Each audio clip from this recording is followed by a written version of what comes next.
Hey there YouTube, welcome back to Artichoke Dip. My name is Rob, solo tabletop gamer and miniature player and board gamer and anything to do with fantasy, science fiction type of gaming. I enjoy it.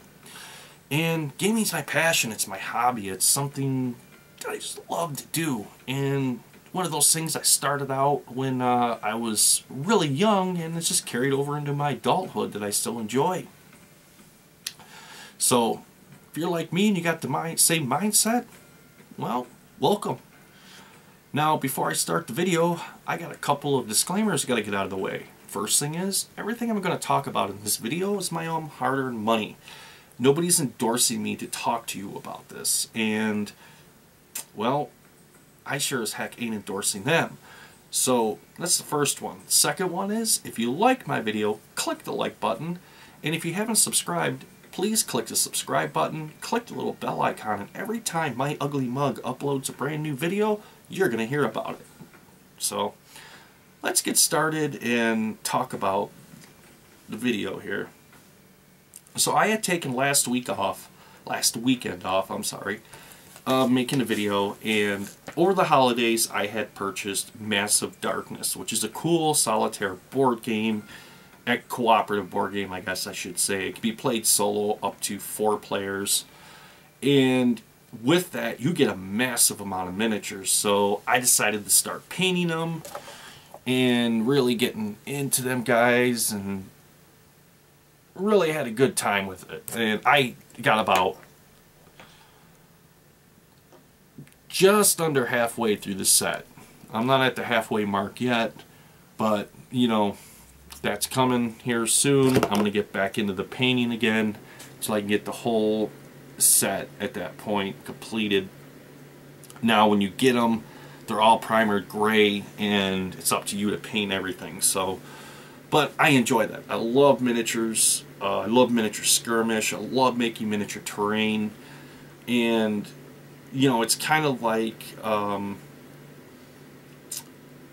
model railroading in a way. You know, it's the people who enjoy doing that and creating the scenery and creating everything for that. Miniatures is a lot like that, particularly with the hobby.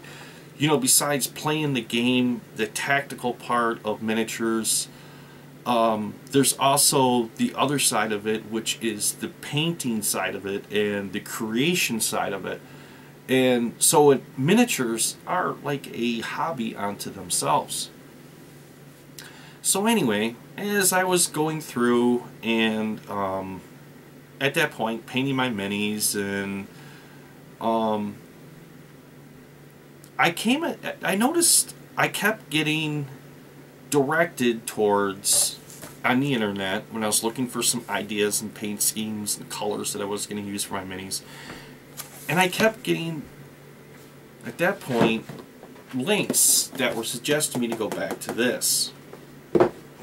And really didn't understand why. Now, before we get into all of this, I should say I never gave 4th edition D&D a fair handshake. What I mean by that is, I enjoyed 3rd edition. When they came out with 3.5, it was like, okay.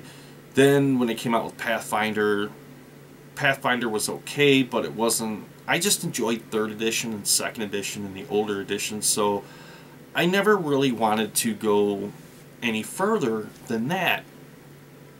And that's where I left it. When this set came out, I picked this set up, I sat down and started to play it, and I lost interest in it really quick. And one of the reasons why I lost interest with it is this is set up if you've never played an RPG before in your life, where you could sit down, read this book, and you read a short caption. It's going to ask you a question, and depending on your answer, you turn to that page number, you read the next caption, and you move on.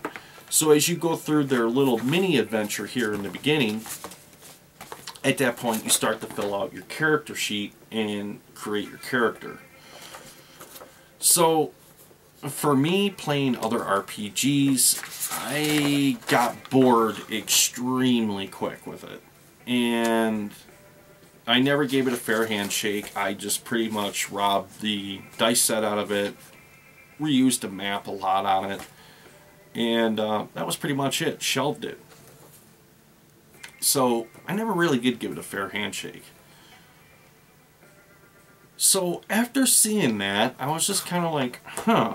I went back to the box, opened it up, started going through it, reading about Fallcrest again, and I'm like, yeah, I remember playing some solo quests through that, and it was pretty cool, because I just used the idea of Fallcrest separately. And, of course, there were other things in here that they gave you that just, I mean, I have never even punched these. These are still all together, along with these guys. Now, I didn't, at that time, it didn't really dawn on me where this was going. And I never gave it a fair handshake. I admit that. My mistake. So, it got me interested in 4th edition. And I started looking around at 4th edition. Now, to buy all main 3 core rule books, you know, they had sets out there that were, they even said in the description, extremely beat up and poor shape, but they'll sell them for $70. I'm like, you know what, I ain't, no. So, did my due diligence, did a little bit of hunting around, and if you watch my channel for any amount of time, you know I love Amazon. I go to Amazon for everything. And, when you look at Amazon, which I'm sure you all know this, you know, they'll show you the product with the price and their 2-day shipping or free day or whatever it is. And then in the finer print below that, it'll say other buying choices. So I click those because a lot of the books, they still want full retail price for. And I just wasn't ready to invest that amount of money into that after picking up Massive Darkness and a few other game systems that I've recently got. I didn't want to invest a whole lot of money because at that point I've spent a lot of money over the holidays on my gaming, so I was trying to keep the spending down. So I went into the other buying options and started reading some of these. And what I came across was pretty cool. Some of these people were selling what they call manufacturer defects. And I'm going to show you what I'm talking about, where they were rejected by the manufacturer and at that point sold dirt cheap, brand new. This one right here, you see that little hole right there, that little knock in it, and the corners folded a little bit. And this one right here, you can see where there's, if I get it into the light right, how there's folding right here where the glue didn't set correctly and a couple of the pages were folded, which I straightened out and it was no big deal. And this one right here had a little hole right here punched on it, right? So, you know, brand new, to buy these brand new, $39.95 a piece. And they're still up around $35 brand new. I mean, they're ridiculous. So, looking at those, I had purchased, I got this for $7. This was the most expensive one. It came in at $12. This one was the cheapest at $5. And I got the whole set, you know. So $12, $5, $7, plus $3 of book shipping, I'll let you do the math, delivered to me. So the first thing I did was I took the player's manual and I read it cover to cover. And I have to say, I'm going to review this here. I like 4th edition. And I like it because this is an edition that was designed for miniatures.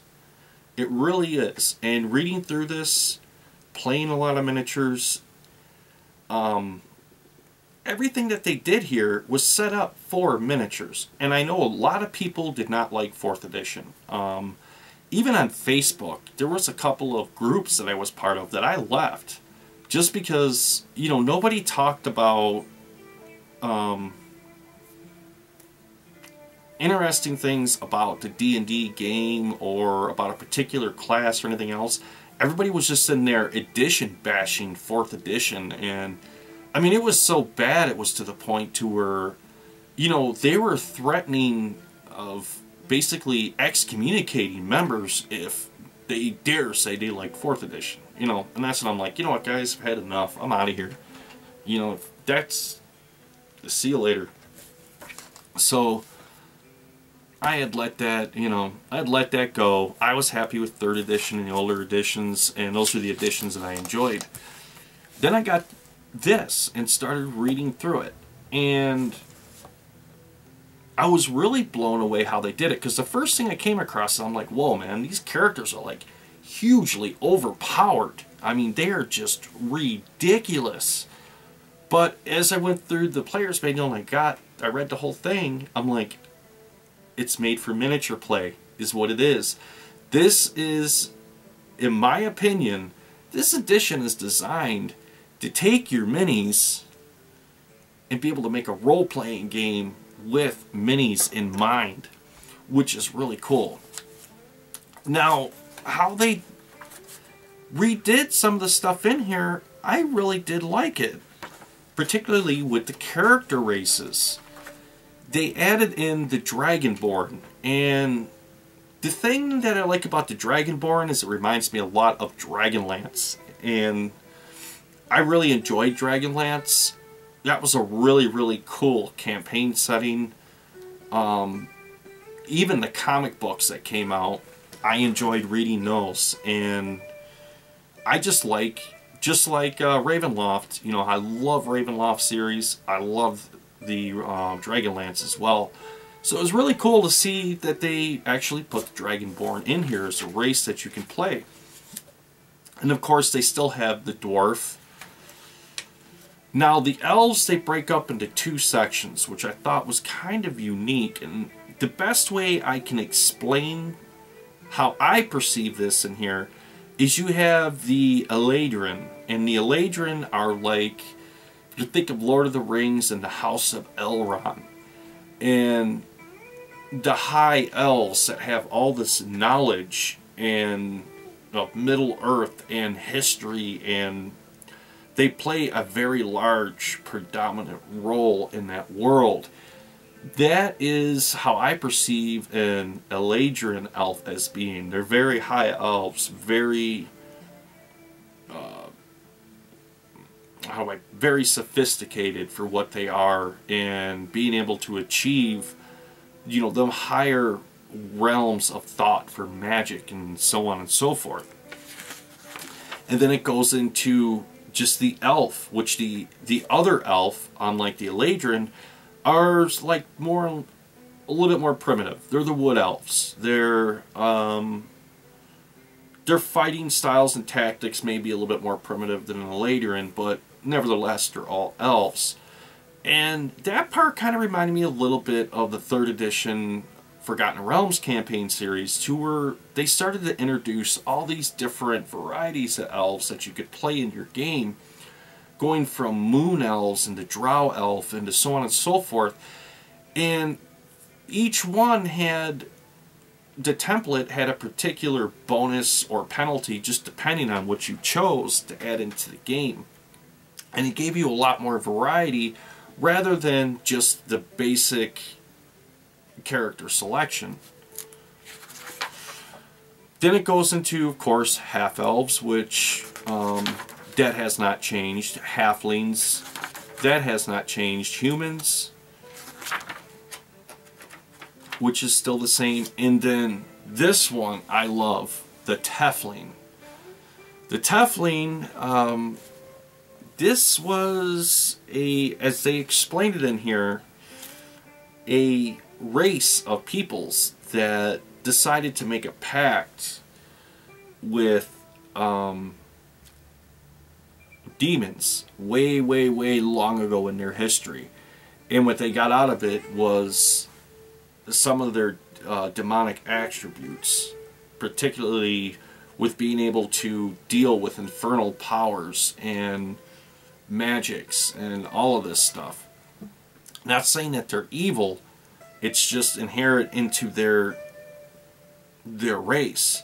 And those particular demons that were responsible for that, once Asmodeus found out about it, he had basically killed all of them, erased their names from the thoughts of all divine beings towards as if they never existed.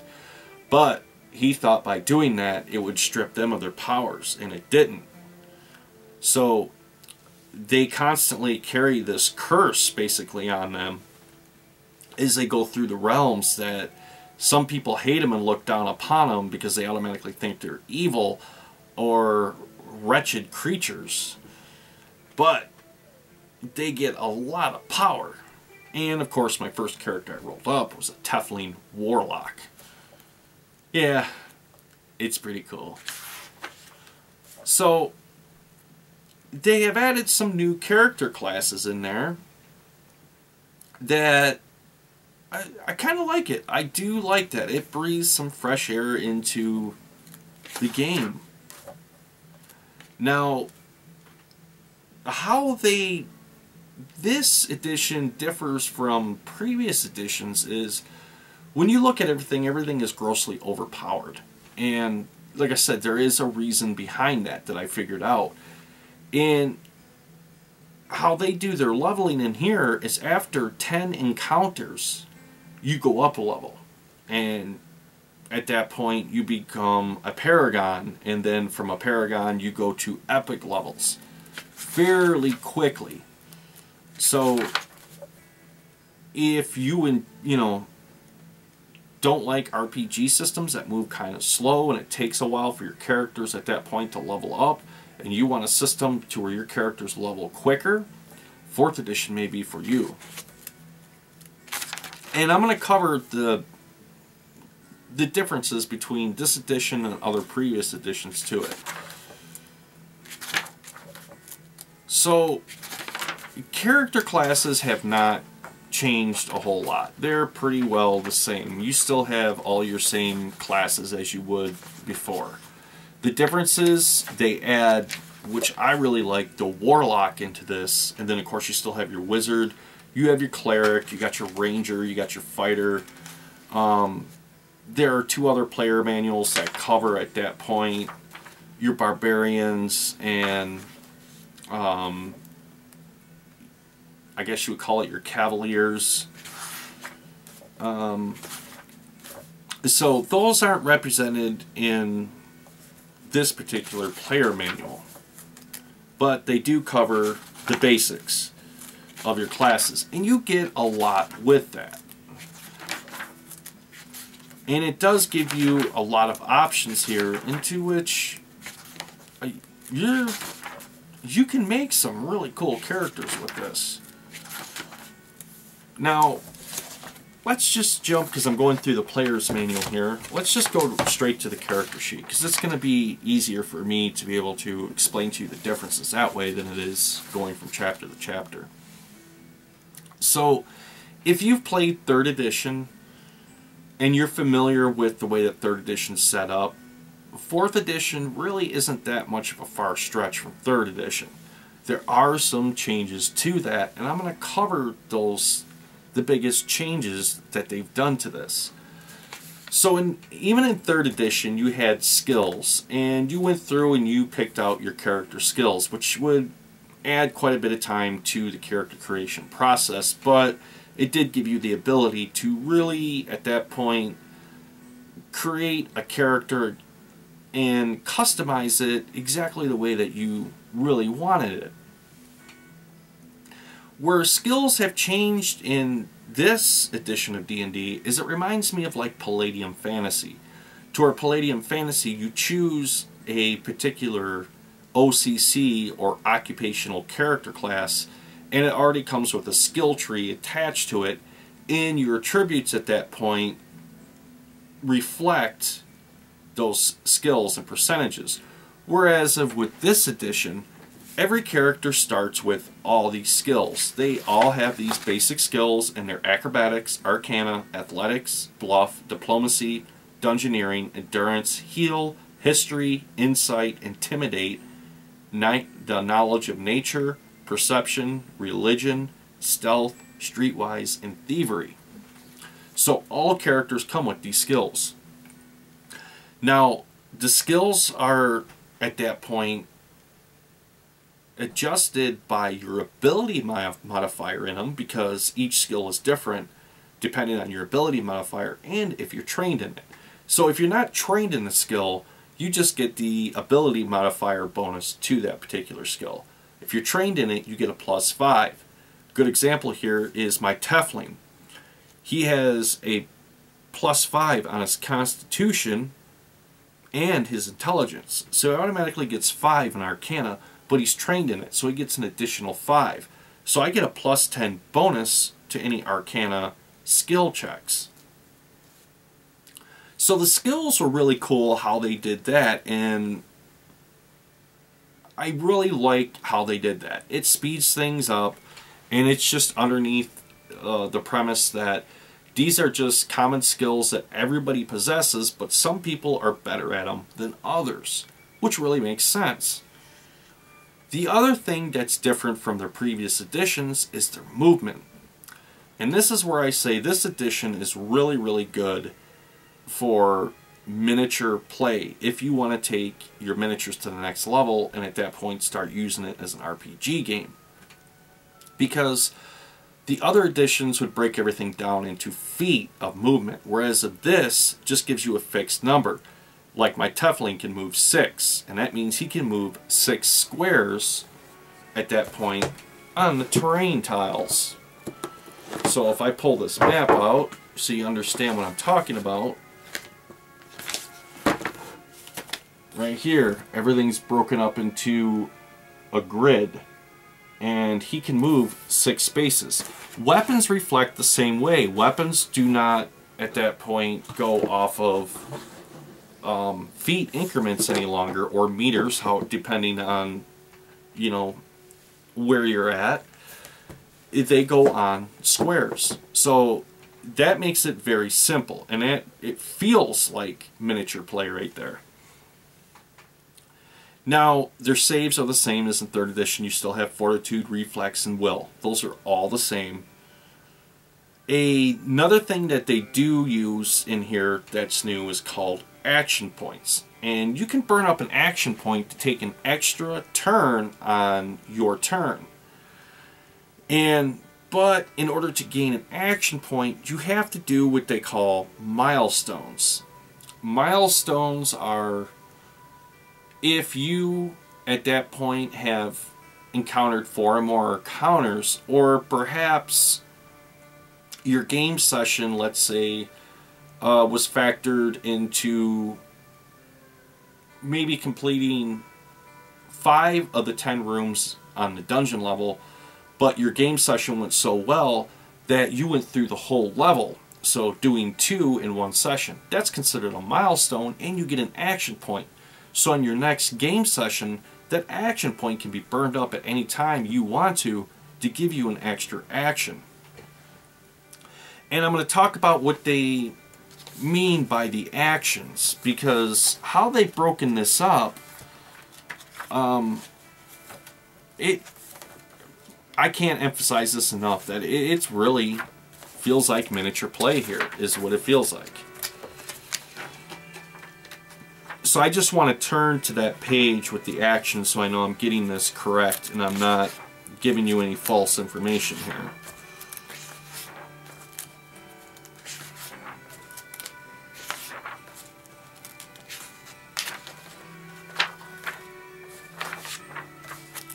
And just like other previous editions of D&D, they go into great detail and depth about combat. So, when it comes to your actions, you have, we'll say in D&D, on your turn you could attack and move 5 feet, or you could move your full movement, or you could move and possibly unsheath a weapon, right? Or drink a healing potion or something like that. So they have broken up all of their actions into what they call a full action and a minor action. And I'm going to explain it like that. That's going to be the simplest way to explain this. So a minor action would be unsheathing your weapon. readying your staff if you're a wizard for a spell, or drinking a potion. That's a minor action. A normal action or a full action would be attacking, or at that point moving your full distance, or attacking and taking a 5-foot step. That's a full action. Now the cool thing about that is it really does help speed things up in combat and keep things moving at a quicker pace, rather than it comes to your turn and there's 2 other members in your party and you have to unsheath your sword and then take a step towards that encounter. Well, now your turn's over. And it goes, at that point, we'll say an initiative now over to encounters. So now they get their turn and you got to wait for it to come back to you. It kind of does all that away. It's already taken that into, you know, consideration. Your guy has drawn his sword, he's taken that 5-foot step, and now he gets to attack. Which I like that. And I like how they do the action points, because you can see with that how burning up that action point, if you were fighting a large encounter, you could use a minor action to unsheath your weapon, use your main action to take a step and take an attack, burn up your action point at that point to take another attack, and then to drink a potion. So that's really cool. I really liked how they did that. Another thing that they put in here were senses, and I thought this was pretty slick. I really did like this. So one thing about RPGs is you always make that perception check, right? Your characters are trekking across vast wilderness and then they're camping for the evening. One person's going to be the lookout, and of course you're always going to have that perception check. Do they see something approaching? Do they hear something approaching? Do they smell something? And with some game systems, they don't really give you a clear black and white answer on this as to how to do this. It's just kind of left up to the game master or the player to figure out.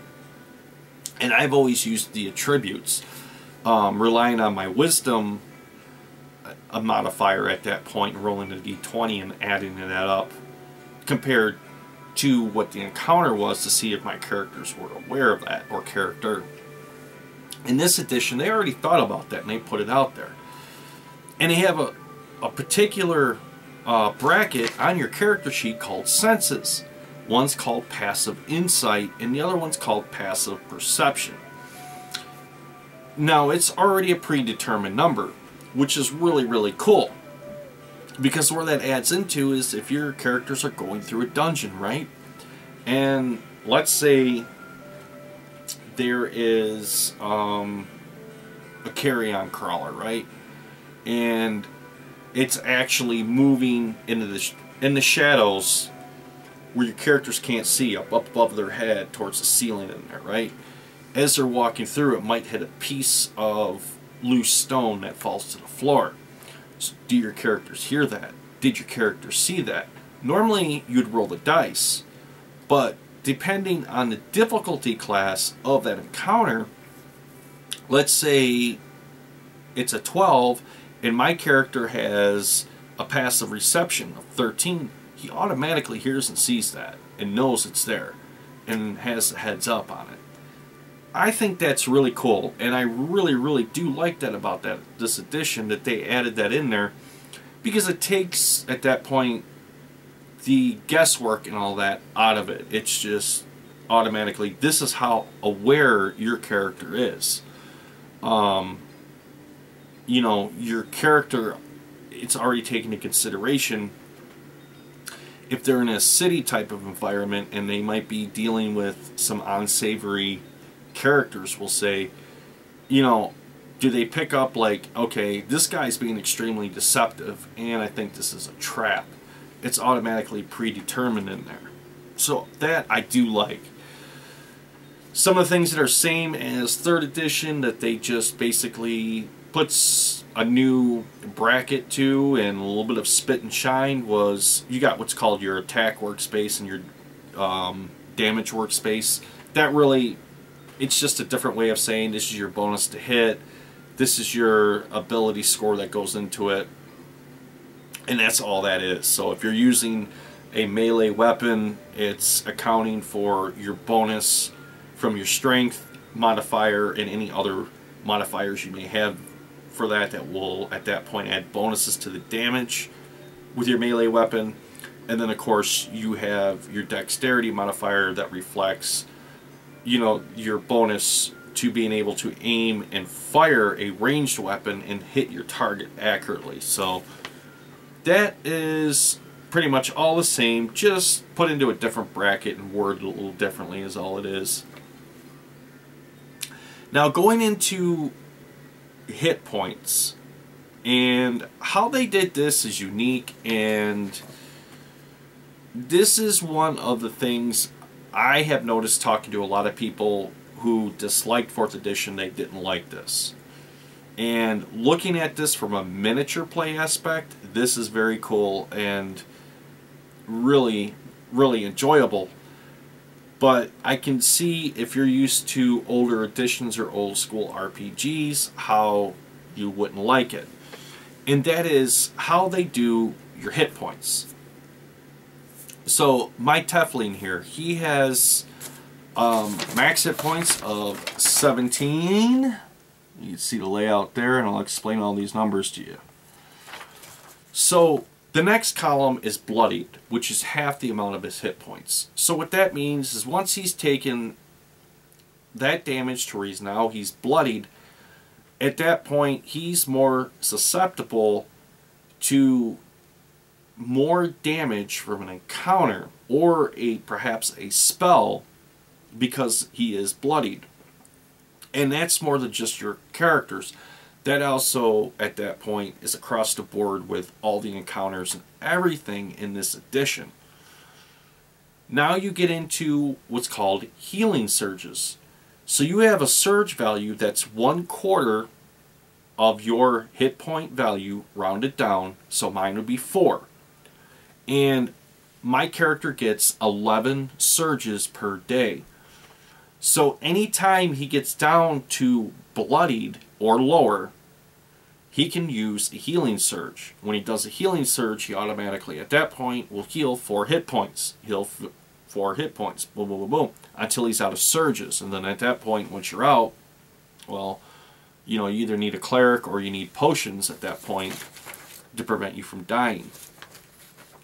So, and when you look at that as this edition being used as strictly a high fantasy storytelling system, I can see where a lot of people that enjoy those RPGs dislike that and they don't like that. But looking at it from the perspective of I enjoy miniatures and I want to play a miniature game that I can also incorporate an RPG into, this is really cool. And this really, at that point, offers a lot. So, moving on from there, this goes into also as you read the player's manual, and it explains your race features. So those are going to be your bonuses that you get for certain races. Use an example: if you're an elf, you have low light vision. If you're a dwarf, you have a high fortitude. You know, it's so on and so forth. That really has not changed all that much. Where things have changed quite a bit, and I really like this, particularly if you're playing a magic class, because it does make it more streamlined, is what it does. And they have broken up what they call their powers. So you have what's called an at-will power, an encounter power, and then a daily power, and then utility powers.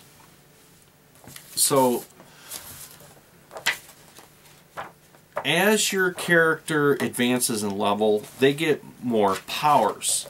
If you're a magic class, basically more spells. But how this works is, I'm going to use my Tiefling here. So my Tiefling has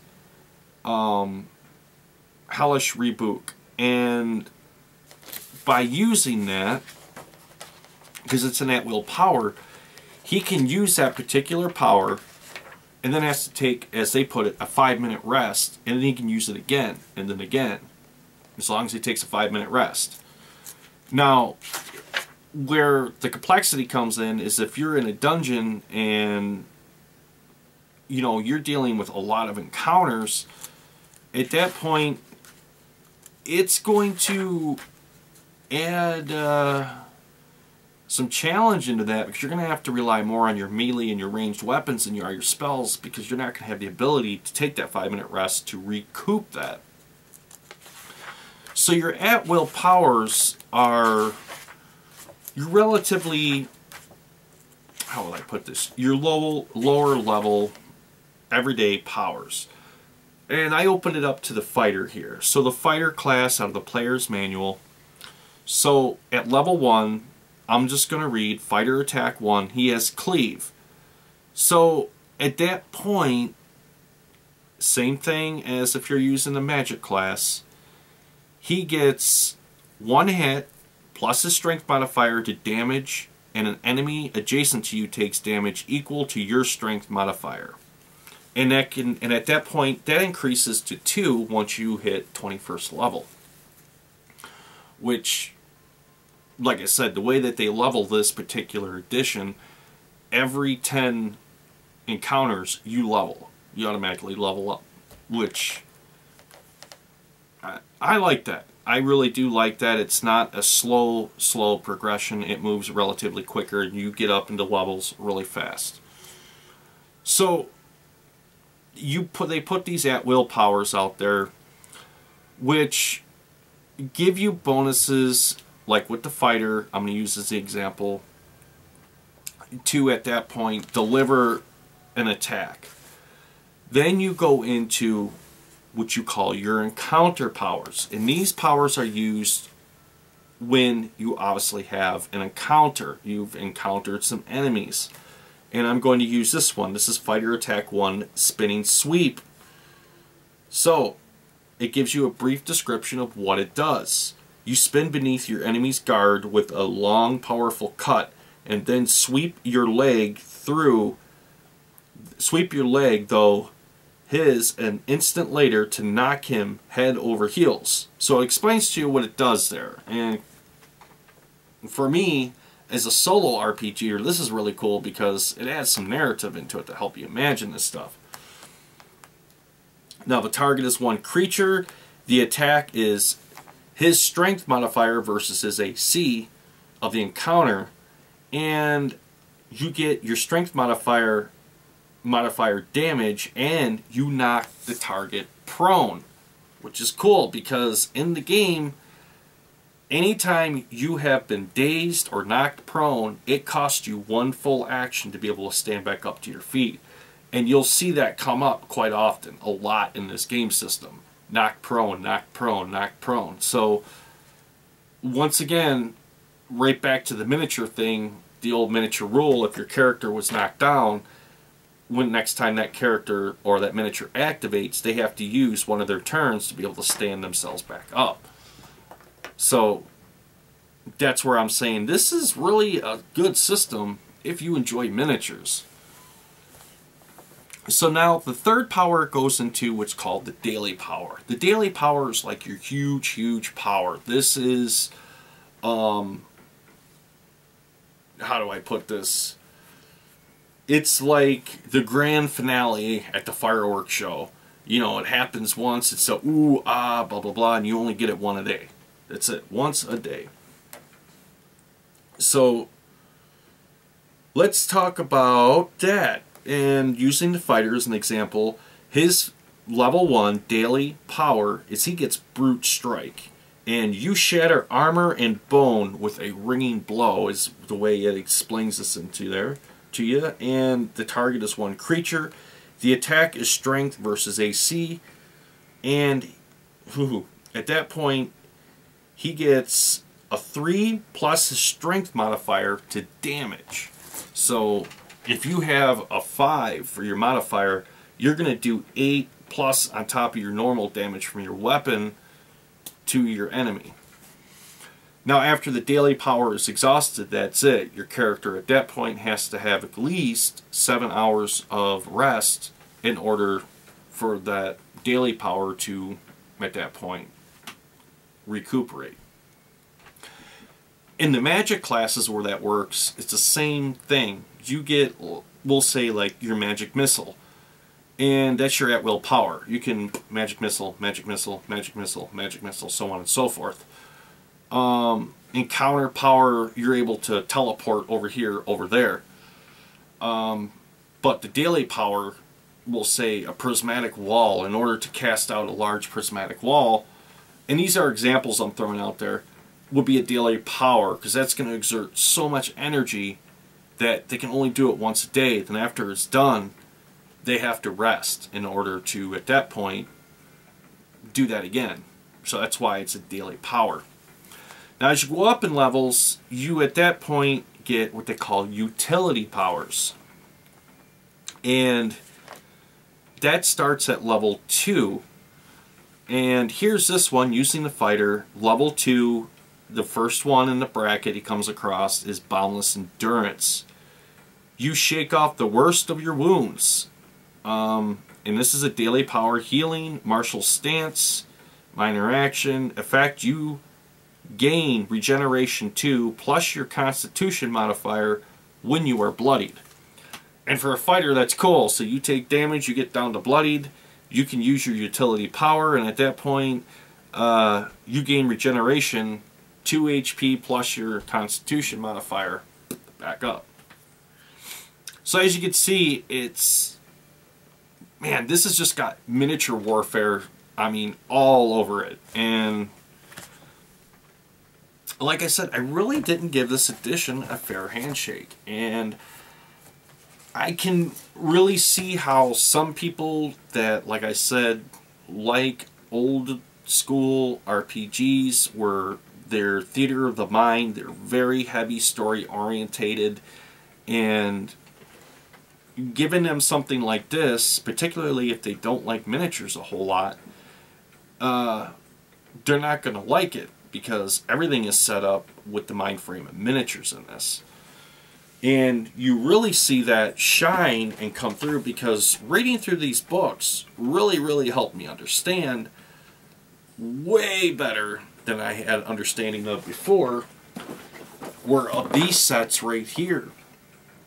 So as the way that these sets are written, using this edition, all of those characters right out of them sets can be used right into your RPG and integrated straight in. Which is really cool. So,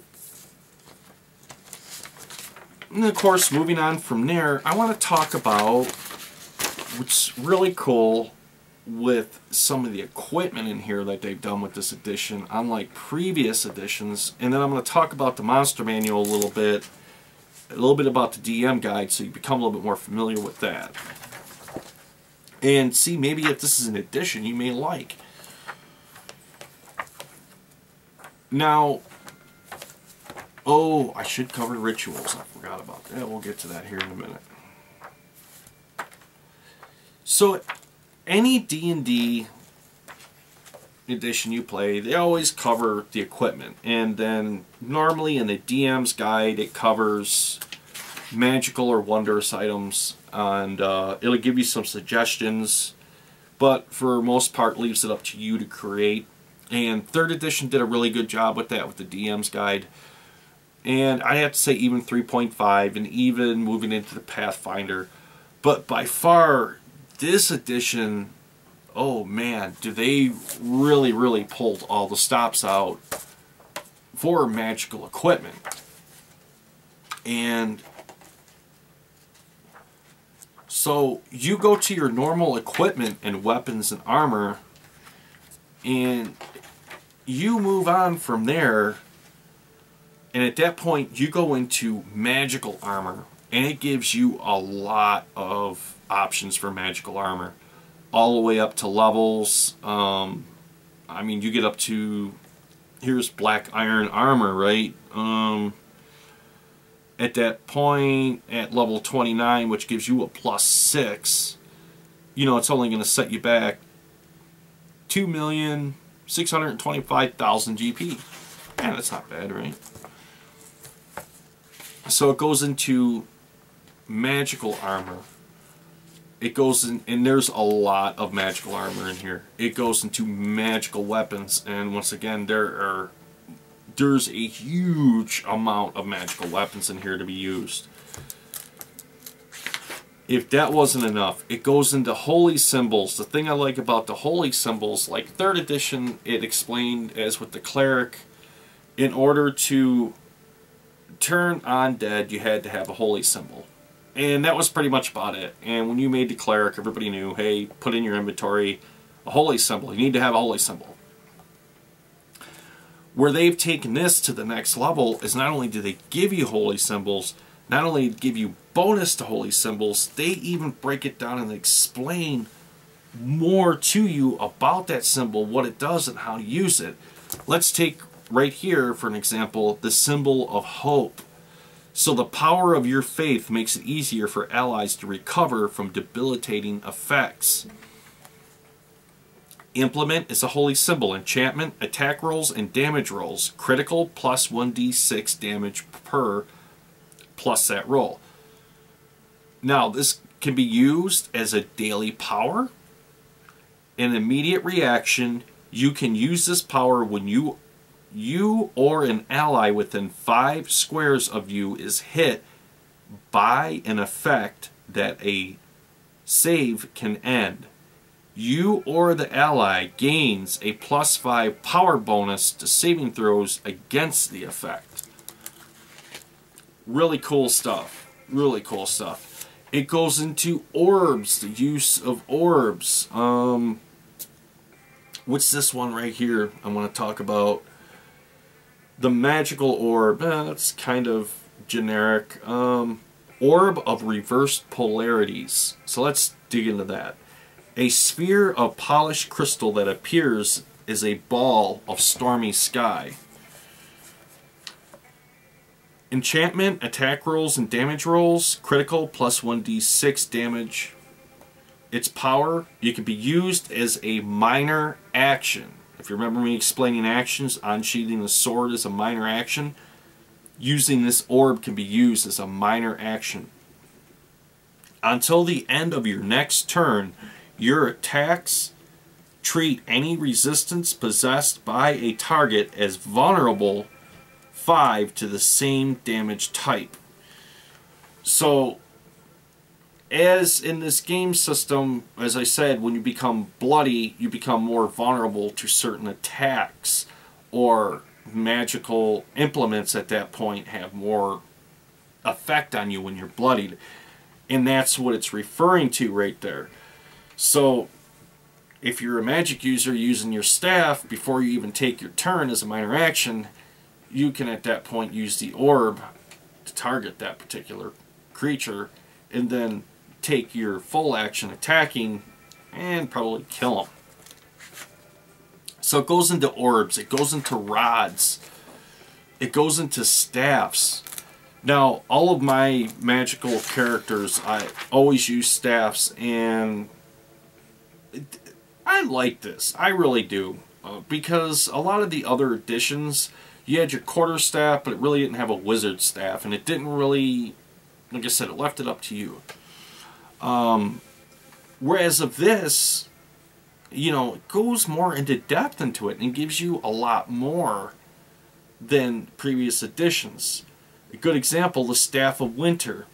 This staff is engraved with winter symbols and is cold to the touch. It adds to the effect of your cold spells.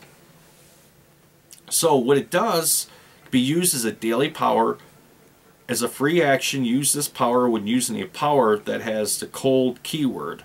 After you resolve the power, all enemies within 3 squares of you are immobilized. and all saves against it end immediately. So it's pretty cool. They go into wands. They go into, at that point, magical braziers, magical rings, magical necklaces, magical head ornaments. I mean, and at that point, magical belts and other items that could be equipped to your armor. It goes into potions. So it really has a large emphasis on the magical items that are used in the game. Gives you a lot of in-depth description of them. And like I said, gets back to the whole entire miniature skirmish thing. Now, I think I've talked about some of the player's manual stuff enough to where you guys have got a good idea of the differences between this edition and the previous editions. The last thing I want to talk about that's really cool about this edition that they don't have in any other editions is they have a whole section on rituals. Now, if you have a magic class character at that point, they can cast a ritual. A ritual takes more time, and it also takes certain ingredients for that magic class character to do this, but the effects are greater than using a scroll or a spell. And of course, the ritual takes an amount of time in order to complete the ritual. And they have all kinds of stuff in here to go through that you can pick out and use for your rituals. Let's look here at this magic circle. The circle of symbols scratched into the ground glows and sparks briefly as the demon tests the boundary. This will not save you for long, it hisses. And at that point, you go through it and it explains to you some of the key components that you need in order to cast this ritual. The average component cost will be 100 gold pieces. The market price will be 250 gold pieces to buy this particular ritual. The key skill you need in order to cast it is Arcana, and the duration, it lasts as long until it is broken. The casting time is 1 hour. So anyways, I guess where I'm going with all of this is it's really cool to see how they broke up the magic in here, and they use it in the use of magical items. And there's a lot of emphasis on magic and miniature skirmish warfare in this compared to other editions of D&D. Now, the Dungeon Master's Guide, I have to admit, is, my opinion, the best DM's guide I have seen by far yet has been the 3rd edition Dungeon Master's Guide. And I use that a lot. But I have to admit, there are a couple of things about this edition DM's guide that I really like that I haven't seen in other DM guides that really help you out, particularly the solo player as well. And let's jump into some of those things. So, one of the cool things about this Dungeon Master's Guide is not only does it give you more encounters to use in your games and so on and so forth, like most of them do, and explain to you about NPCs and how to use them. This goes into random dungeons. It also gives you a random dungeon generator to use as well. And it explains to you how they suggest to create a dungeon. And as they put it, each dungeon level should only have 10 rooms. And then at that, it should go to a next level. And then, of course, as you go through the levels, at that point, the encounters should become stronger and stronger. So if you remember what I said in the beginning about experience, you can see how going through one level of a dungeon, you'll gain another level and another level. So the way the game system is set up, if you go through a 3-level dungeon, technically you should be 3 levels higher, given that every single room has an encounter in it. It goes into corridors, and it gives you a random generator for that. Doors, chambers, chamber exits, chamber features, stairs, which is really cool for the solo RPGer, because everything in here will just help keep building a dungeon, and you have everything that you need at your disposal in this system. Now, the thing I love the most about this, and I really like how they did this, because they could have made this a campaign setting all on its own and not put it in here, but they did. And it's Fallcrest. So if you remember when the beginning of this video how I talked about this box right here and how you start out on your way to Fallcrest, this right here gives you a map of Fallcrest to adventure in, and gives you at that point all the points of interest, what you can expect to see there and encounter there as well. And they suggest as you go through the D&D world that you should build your world around Fallcrest. Fallcrest kind of being the central location point for at that point to seek refuge in times that you need it. And it's really cool how they did this, and like I said, they could have made a complete campaign system out of this, but they kept it to themselves inside this book, and I really like that. I really do. That is really, really cool. Even in the 3rd edition D&D Dungeon Master's Guide, it gives you, you know, some examples of how they recommend you to run a campaign or create them, and whereas with this one, it actually does give the Dungeon Master and or solo player a really good place to start and to expand and build a world out of. Now, the Dungeon Master's Guide is just like what you would expect in any other DM guide. It's going to explain to you how to be a DM, how to run the game, combat encounters, building encounters, non-combat encounters, which are going to be your NPCs, solving puzzles in dungeons, traps, so on and so forth, adventures, how they would expect you to run them. It even goes into the differences between published adventures, fixing the problems of published adventures, how to make what they call your homebrew or your own adventures yourself.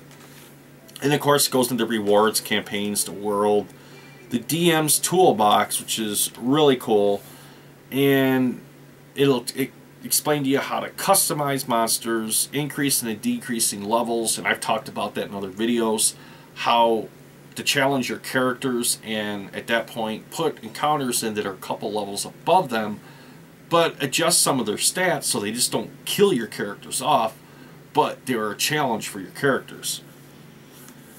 And then moving on from there, creating monsters, creating NPCs, so on and so forth. And then it ends in the town of Fallcrest, and it gives you what they call combat cards, which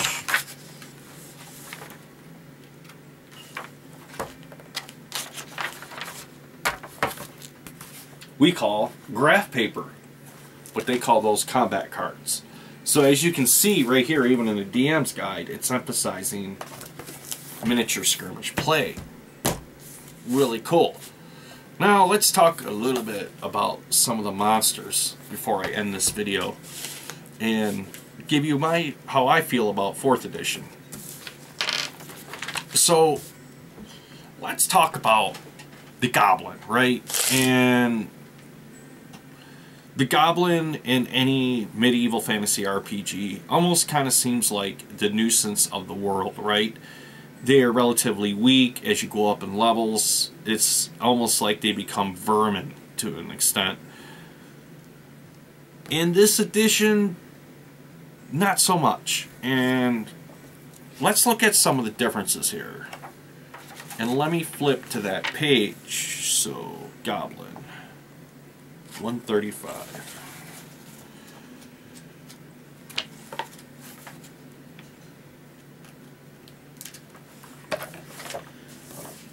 So, it goes into, like any other monster manual, it gives you the brief explanation of what a goblin is, where more likely you're going to encounter it, if it's a tribal creature or if it's solitaire, so on and so forth. All that stuff you're used to seeing in any type of monster or encounter description for a game. And it goes in there to explain how Goblin covers a very wide array of creatures that bugbears, hobgoblins, and so on and so forth are all considered goblinoid creatures, and they're all to an extent related. But let's get into goblins, just a goblin. So at level 1, which they consider a little minion, they call this a goblin cutter. Now the goblin cutter has an AC of 16, a +3 initiative. He also has a short sword that he can use, and he gets a +5 to the attack, dealing 5 damage. The good thing about this goblin is the fact that it only takes 1 hit point to kill him and he's out of the game. So that's where the vermin thing comes in, right? That you're going to expect to encounter as a first level character. You may go into a room that there's 6 or 8 of these things and you're going to swipe them all down. Now, level 1, you get into another type of goblin. This goblin's called the Goblin Blackblade. This guy has an initiative of +7. He has 25 hit points. On top of that, he has a short sword, and he gets a +5 to that, doing 1d6 +2 damage to your character. That's significantly a lot more than your run-of-the-mill. Now, as you move on, you get into what's called the level 1 Skirmisher, which is a Goblin Warrior. The Goblin Warrior, at that point, he has a +5 initiative, 29 hit points, and he has access to a couple of weapons. And that first one being the spear, which he gets a +6 bonus to hit, and it does 1d8 +2 damage. Or he gets a javelin, and that right there he gets a +6, and it does 1d6 +2 damage. So those are the 3 different types of goblins you'll encounter at first level. As you move into second level, they get ruder, and it goes all the way to 4th level, which is called the Elite Controller, and he's a leader. He's a goblin underboss. He has 110 hit points. He also uses a short sword that he gets a +9 to attack on his roll, and he does 1d6 +4 damage. So as you can see, not only are your characters start out very powerful and level very quickly, but so do the encounters as well. Which, I have to say, I don't think I gave this game system a fair handshake when it first came out. And it's not even, you know, we're in the 5th edition now, so this is old news. But for some of you out there, if you enjoy solo play, you enjoy miniatures, and you're looking for a way to maybe integrate those a little bit more together, closely together, and you're looking for a system to really help you out with that, I think maybe D&D 4th edition may be the system you want to look for. Now, I just got this system and I played a little bit. When I say a little bit, I mean a little bit with it. We went through this on my way to Fallcrest. I wanted to test out my Teflon character and kind of get used to the game mechanics of everything. But so far, my assessment of this, I would give this a solid 8 out of 10 every single day.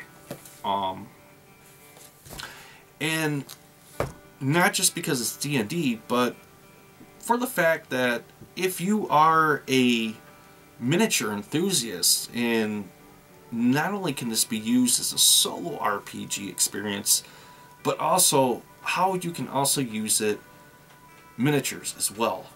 And I really like that. I really like how they've bridged those two. And like I said, I understand this edition's not for everybody. And I can really foresee people who enjoy Theater of the Mind and love older editions of D&D, why they may not like this particular edition, given the fact that, well, very cool edition. I like it, but I enjoy miniatures. So from my perspective, this is a really cool game to play really, really cool solitaire miniature skirmishes and battles with. Where, as of the person who's looking for a Theater of the Mind that may not like miniatures, may not want to deal with miniatures or terrain or any of that, I can see at that point how they would not enjoy this game system. But nevertheless, is what it is. And as I've said in all my videos, if you enjoy D&D, whatever edition that you play gives you enjoyment and fun, that's the perfect edition for you. So, alright folks, I think I'm going to end the video here. And happy gaming, everybody. And with that, if you liked the video, thumbs up. If you haven't subscribed, please subscribe, click the bell icon, and you'll hear about it when I put up a new video. Alright guys, I'm going to end it here. I'm going to get back to creating a fighter to go along with my Tefling and go tear some stuff up and get into some more miniature painting probably. Yep. Alright folks, I'll talk to you later. Thanks for tuning in.